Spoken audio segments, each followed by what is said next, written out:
That reminds me, I've just got a new exhaust, I haven't fitted it yet. It's a Delkevic 350mm carbon, blah blah blah. Now the reason I got that one was price. I plan to fit it the weekend, if all goes well. But we will see. It doesn't come with fitting instructions, so that's going to be fun.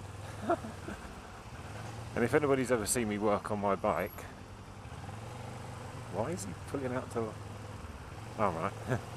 Let you off, matey. And if anybody's ever seen me work on my bike, I'm like a 2-year-old with a mallet bashing those sort of pegs into holes. That's my mechanical skill. So it should be fun fitting it. Now I didn't buy it for like the power, I know, because they all say, oh, that's an extra 5 brake horsepower to your bike. I'm like, yeah, bollocks does it. It might add 1 or 2, purely because of the weight reduction. So you might get a bit of a faster acceleration purely because of the weight. It might add a few bhp, but yeah, I'm not really bothered about that in the slightest. But what I got it for is to add a little bit more noise when I'm filtering, because this bike is quieter than that one in front of me. You know, that one in front of me is actually more, I can hear it over my engine, and it's only a 125 by the looks of it. This bike is so quiet.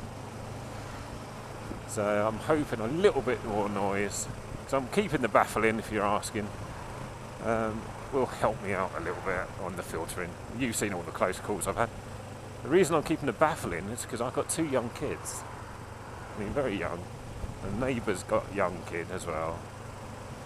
And I leave for work before they get up, so I don't want to be starting up a really noisy, you know, bike and peeing off my neighbours. If I was single and I didn't live next door to young children and that, yeah, the baffle would come straight out. But I'm not, so it is staying in. I'm not even going to test it with it out because it doesn't really matter, to tell the truth. It's all assembled, I'm just going to leave it as is. Hopefully give the bike a good clean, let it dry, and then assemble, or deassemble and assemble. As I say, it didn't come with the instructions, so I'm a bit like, oh god. But I know it's there somewhere. So I'll try and find that, unclip. It's a case of just undoing bolts, by the looks of it, and rubber malletering it off and shoving the other one on. Sounds easy, I know. And I'm going to try and do it on the Saturday morning before the meet, which is probably a fatal idea. But, you know, we shall see.